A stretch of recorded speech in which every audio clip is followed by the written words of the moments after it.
The developing story tonight, leaders in eastern Libya have declared semi-autonomy for an area stretching between Sirte and the Egyptian border.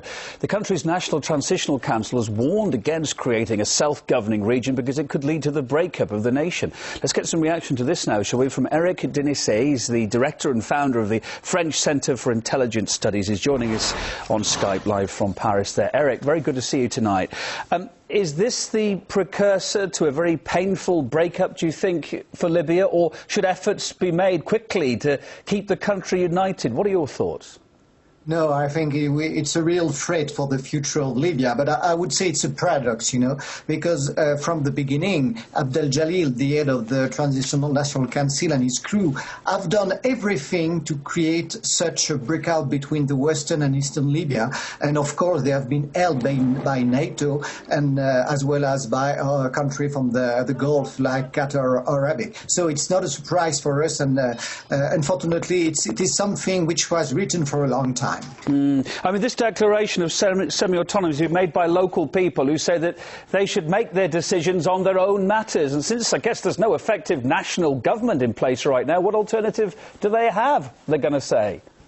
Yes, because from the beginning of the revolution, it was in fact a long revenge from the people of eastern Libya. You know, Cyrenaica for a long time have been ruling the country under the reign of King Idris, and they want to take revenge and to take the lead of the country nowadays. But for different reasons, they understood they were unable to rule what happened in the western Libya. So they decided to keep their own richness for them, and they don't want to share oil with the people of Fezzan and what we call Tripolitania. It's very interesting you talk about the oil there and the richness, as you put it. That eastern region does contain much of the country's oil. How closely do you think other nations are watching this right now with an eye on sorting this out, in inverted commas, for themselves? Of course, all the countries are looking on oil of this part of Libya, but I mean, two groups most of the time are really take care of eastern Libya. The first one is Egypt. You know, Egypt had always ambition on this part of Libya, and it's only because of Italian colonization that Cyrenaica belongs to Libya, not to Egypt. And on the other side, I believe that the country like Qatar and Saudi Arabia are really pleased if they can create a new oil monarchy in Cyrenaica, because this kind of small state would probably be belonging to their view, and they probably want to create such a new state in that part of the world.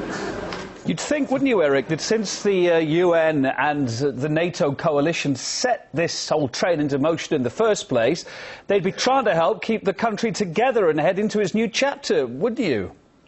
Well, I'm sorry, because as a Westerner, I just can't say that NATO only succeed to create chaos in Libya, and I'm happy it will be not able to do the same in Syria. But the problem is NATO has been able to help the CNT to take the power in Tripoli, but NATO is absolutely unable to solve the actual situation, and they are responsible as well of the Libyans themselves about all the turmoil in the Libya as well in the rest of the Sahara. I'm talking in particular of the problem in northern Mali with the Tuareg guerrilla.